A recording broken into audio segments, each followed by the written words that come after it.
কোনো সময় যদি কোণ দেখা যায় থিটার মানটা এখানে 190 হয়ে যায়। বিসমিল্লাহির রহমানির রহিম। সুপ্রিয় ভিউয়ার্স, আশা করি আপনারা ভালো আছেন। আজকে আপনাদের ঘড়ির, ঘন্টার এবং মিনিটের মধ্যবর্তী যে কোণটা কিভাবে শর্টকাটে নির্ণয় করা যায় এটাতে আপনাদেরকে টেকনিক দেখাবো। এটা সাধারণত এই সূত্র ব্যবহার করে 5 থেকে 10 সেকেন্ডে সলভ করা যায়। ধরেন আপনার ঘড়িতে 9:20 বাজে, ঠিক আছে? তাহলে 9 হচ্ছে ঘন্টা আর 20 হচ্ছে কি মিনিট। তাহলে এই ঘন্টা কাটাটা আর মিনিটে কাটার মধ্যে কোনটা কত, এটা আমরা সহজে এই সূত্রের সাহায্যে বের করতে পারি। থিটা সমান 60h মাইনাস 11 মিনিট/2। তাহলে এখানে লক্ষ্য করেন, এই যে 9:20 দিয়েছি আমরা, এই এইচ এর মান হচ্ছে মানে ঘন্টা হচ্ছে 9, যেহেতু 9 অর্থাৎ 9, তখন আমরা এই এইচ এর জায়গা কত দেব? 9 দেব। মাইনাস 11, সূত্রের 11 ইন্টু মিনিট, এই কত মিনিট? 20 মিনিট।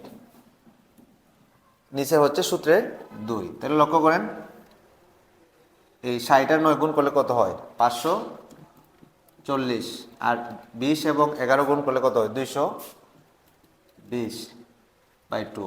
তাহলে কত হয়?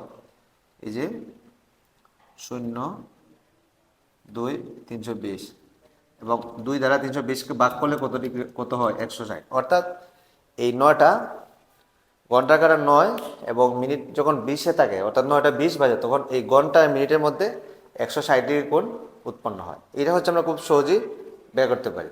এখন কোনো সময় যদি কোণ দেখা যায় থিটার মানটা এখানে 190 হয়ে যায়, অর্থাৎ 180-র চেয়ে বেশি হয়ে যায়, তখন কিন্তু আনসার এটা গ্রহণযোগ্য হবে না। তখন কী করতে হবে? তখন 360 থেকে 190 বিয়োগ করতে হবে। তখন কী হয়ে যায়? 170 ডিগ্রি আনসার হবে। তাহলে আপনারা কি বুঝতে পারলেন?